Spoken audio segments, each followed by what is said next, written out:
അസ്സലാമു അലൈക്കും. വേദിയിലുള്ള ആളുകളൊന്നും പറയുന്നില്ല. കാരണം വളരെ പെട്ടെന്ന് തന്നെ ഞാനും കാത്തിരിക്കുകയാണ് ബഹുമാനായ അലവി ദാരിമി ഉസ്താദിന്റെ ക്ലിപ്പിംഗ് സഹിതമുള്ള പ്രഭാഷണം കേൾക്കാൻ. ഏതായാലും ആവശ്യത്തിനെല്ലാം പൂക്കോട്ടൂർ തന്നെ പറഞ്ഞു. മണ്ണാർക്കാട് സ്പർശിക്കുന്നേയില്ല. ഒരു കാര്യം, ഇപ്പൊ നേരത്തെ പൂക്കോട്ടൂര് പറഞ്ഞു കിട്ടേണ്ടത് ഇന്ന് ആര്യാടനോടൊക്കെ കിട്ടിയത് ഉണ്ട് എന്നുള്ളത് അക്ഷരാർത്ഥത്തിൽ ശരിയാണ്. ഞങ്ങൾക്കൊക്കെ അതറിയാം. ഇല്ലെന്ന് നാളെ ഇവിടെ ഒന്ന് നിഷേധിക്കാൻ തയ്യാറുണ്ടോ? തെളിവടക്കം തരാം. കാരണം ആര്യാടൻ പറഞ്ഞ ഭാഷ, നിങ്ങൾ ഇനി എന്നെ വിളിക്കരുത്, നിങ്ങളെന്നല്ല, അത് ഞാൻ പറയുകയാണ്, പറഞ്ഞത് വേറെയാണ്, എനിക്കത് പറയാൻ പറ്റാത്തതുകൊണ്ടാണ്. എന്നിട്ട് പറഞ്ഞു എല്ലാ തട്ടിപ്പും എനിക്കറിയാം, അത് ഞാൻ പറയും എന്ന്. അത് സിദ്ദീഖും പറഞ്ഞിട്ടുണ്ട്. ഇനി മേലിൽ എന്നെ വിളിക്കരുത്. എന്താണെന്നറിയോ? ആ ഉളുപ്പ് വളപ്പിലെങ്കിലും ഉണ്ടെങ്കിൽ ആര്യാടനെ വിളിക്കില്ല. അതുപോലെ മഞ്ഞളാംകുഴി അലിയും വിളിച്ചു, ഞങ്ങൾ സഹായിച്ചിരുന്നു, പക്ഷേ തോറ്റുപോയി, അല്ലെങ്കിൽ വോട്ട് കുറഞ്ഞു പോയി. മഞ്ഞളാംകുഴി അലിയും പറഞ്ഞു, നന്നാക്കി കൊടുത്തു, എല്ലാവരും തെരഞ്ഞു. ഇപ്പൊ ലീഗിനെയും ഞങ്ങളെയും തമ്മിലും സമസ്തയും തമ്മിൽ ഇങ്ങനെ തെറ്റിപ്പിച്ചു നിർത്താൻ, ഇത് ചേളാരി സമസ്തയാണ് എന്ന് പറഞ്ഞ് ലീഗിനെ ഇങ്ങനെ ആക്കി കൊണ്ടുപോകാൻ ചില ശ്രമം നടന്നിരുന്നു. ഇപ്പൊ അള്ളാഹുവിന്റെ അനുഗ്രഹം കൊണ്ട് ഇത് വല്ലാത്തൊരു അനുഗ്രഹം കിട്ടിയതാണ്. ഞാനൊക്കെ നേരത്തെ തന്നെ ഇത് മനസ്സിലാക്കുകയും ഈ രീതിയിൽ പ്രവർത്തിക്കുകയും ചെയ്തതാണ്. ഇപ്പോ ഞങ്ങൾ തീരുമാനമെടുത്തിരിക്കുന്നു, ഇൻഷാ അല്ലാഹ് അടുത്ത് തന്നെ അത് കാണും. സമസ്ത സ്റ്റേജിൽ വെച്ച് ലീഗ് പറയുന്ന പോലെ ലീഗ് സ്റ്റേജിൽ വെച്ച് സമസ്തയും പറയാൻ തന്നെ തീരുമാനം. അങ്ങനെയൊന്നും വിട്ടുകൊടുക്കില്ല. ഇത് നേരത്തെ ഇവിടെ പറഞ്ഞല്ലോ, മണ്ണാർക്കാട് പോലെ സമസ്തയെങ്ങാനും മറ്റ് താനൂരും കൊടുവള്ളിയും ഒക്കെ ഇറങ്ങിയിരുന്നുവെങ്കിൽ കാണാമായിരുന്നു. ആ രീതിയിൽ വളരെ സിസ്റ്റമാറ്റിക് ആയിട്ടാണ് ഞങ്ങൾ മണ്ണാർക്കാട് പ്രവർത്തനം നടത്തി. സമസ്തയുടെ പ്രവർത്തകന്മാർ അത്ര കൃത്യമായി SKSF-ന്റെ പ്രവർത്തകന്മാർ കൊണ്ടുപോയി. പൈസയൊക്കെ അവിടെ പോയതാ, ഞങ്ങളൊക്കെ പറഞ്ഞയച്ചതാ. ഓരോ രംഗത്തും ഇപ്പൊ നേരത്തെ പറഞ്ഞല്ലോ, ഇവിടെ മുമ്പ് ബഷീർ സാഹിബ് പൊന്നാനി മത്സരിച്ചു പോയി കള്ളാണ്ടായി ഇവർ അന്ന് പോയി. അന്ന് 313 വാഹനം ഇദ്ദേഹം അന്ന് തന്നെ ഖത്തറിൽ കടന്നു. അവിടെ നിന്ന് ഇങ്ങോട്ട് വരിക, വലിയ വാഹനത്തോടു കൂടി 313 ഉള്ള ആളുകളെ കൊണ്ടുപോയി പൊന്നാനിയിലേക്ക് യാത്ര ചെയ്യാൻ തീരുമാനിച്ചു. അത് അന്ന് പൊട്ടി. അന്ന് 85,000 വോട്ടിന് ഹുസൈൻ രണ്ടത്താണി തോറ്റപ്പോ അത് കഴിഞ്ഞു. ഇപ്പൊ ഇത് ഉറപ്പിച്ചു നിർത്തി അങ്ങ് പോയി. വണ്ടി നേരെ പറഞ്ഞു സലാത്ത് നഗറിൽ എല്ലാ രജിസ്ട്രേഷൻ ചെയ്തു. 313 വണ്ടി, പ്രത്യേകമായി ഒരു ഫ്ളാഗ്, പ്രത്യേകമായി സംസ്കാരം എല്ലാം റെഡിയാക്കിയിരുന്നു. കാരണം അവർക്ക് അത്ര ഉറപ്പായിരുന്നു മണ്ണാർക്കാടാവും. പക്ഷേ വിധി അവിടെ അതും ആ രീതിയിലേക്ക് അങ്ങ് വന്നു കിട്ടി.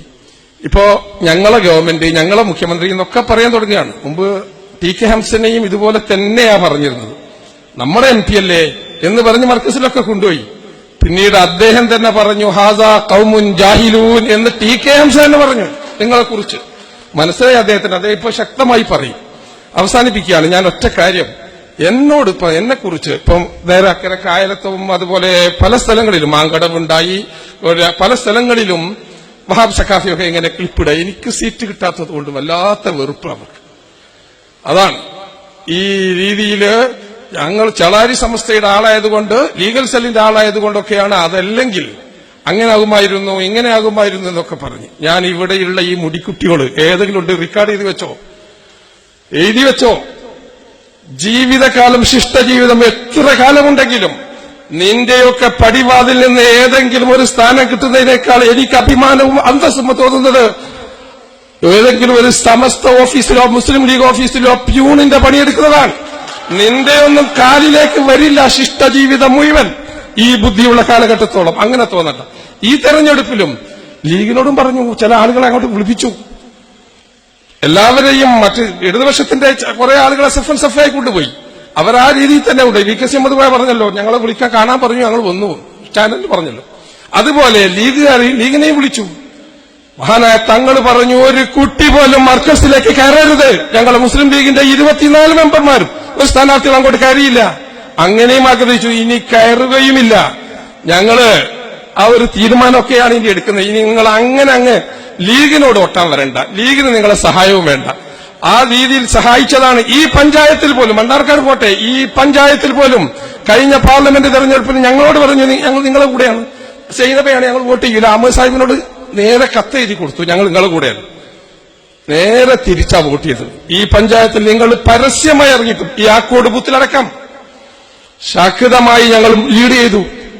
കഴിഞ്ഞ തവണ ഉള്ളതിനേക്കാൾ 10 മടങ്ങ് വോട്ടായി ഈ പഞ്ചായത്തിൽ നിങ്ങൾ ഞങ്ങളെ കൂടെ ഉണ്ട് എന്ന് പറഞ്ഞ കാലഘട്ടത്തെക്കാൾ നിങ്ങൾ എതിരായി എല്ലാ കഴിവും കോഴിമുട്ടയും ഒക്കെ ചെലവഴിച്ച ഈ തെരഞ്ഞെടുപ്പിൽ ഞങ്ങൾക്ക് കിട്ടിയതെങ്കിൽ നിങ്ങൾ ഇനിയും അള്ളാഹുവിനെ ഓർത്ത് ഞങ്ങൾ എതിരിൽ ഇറങ്ങണം. എന്നാൽ ഞങ്ങൾ രക്ഷപ്പെട്ടു, ഇത്ര കൂടുതൽ വർക്കൊന്നും ഞങ്ങൾക്ക് വേണ്ട, നിങ്ങൾ ഞങ്ങൾ എതിരിൽ അങ്ങ് ഇറങ്ങി തന്നാൽ മതി എന്നൊരൊറ്റ അപേക്ഷയേ ഉള്ളൂ. അവസാനിപ്പിക്കുകയാണ്. ഈ ഒരു കൂട്ടായ്മ തന്നെയാണ് ഞങ്ങൾ ആഗ്രഹിച്ചത്. ഇത് ഇനിയും ഇതിങ്ങനെ വരും. ഇപ്പൊ നേരത്തെ നമ്മളെ അരുതലി പറഞ്ഞു ആക്കോട്ടങ്കാടിയിലില്ലാന്ന്. കൊണ്ടോട്ടി മണ്ഡലത്തിലുണ്ടോ, മലപ്പുറം ജില്ലയിലുണ്ടാകുമോ ഇനി ഇതുപോലെ ഇങ്ങനെ സംഘടിക്കാനുള്ള സ്ഥലമുണ്ടാവില്ല നമുക്ക്. നമ്മൾ ഒന്നായാൽ ഈ അസത്യത്തിന്റെ പ്രവാചകന്മാരെ മണ്ണിട്ട് മൂടി അവസാനത്തെ മീസാൻ കല്ല് പോലും കുത്തിയിട്ട് ഇനി ഞങ്ങൾ അടങ്ങും. അതിന് മുസ്ലിം രാഷ്ട്രീയ പാർട്ടിയും സമസ്തയും ഒന്നായി നിൽക്കാൻ പോലുള്ള തീരുമാനമാണ് ഞങ്ങൾ എടുക്കുന്നത്. അതിനുള്ള പ്രവർത്തനമാണ് എന്ന് മാത്രം പറഞ്ഞുകൊണ്ട് എല്ലാവിധ ആശംസകളുണ്ട്. മഹല്ല് ഭാരവാഹികൾ വളരെ സജീവമായി, ബഹുമാനപ്പെട്ട അബ്ദുറഹ്മാൻ കായുണ്ട്, അതുപോലെ തന്നെ അബ്ദുള്ള മാസ്റ്ററുണ്ട്, ഹംസംഷാറുണ്ട്, അങ്ങനെ എല്ലാവരും അവരൊക്കെ ഈ സംഘടിപ്പിച്ചതിൽ അവരെ പ്രത്യേകമായി നന്ദി പറഞ്ഞുകൊണ്ട് നിർത്തുന്നു. അസ്സലാമു അലൈക്കും.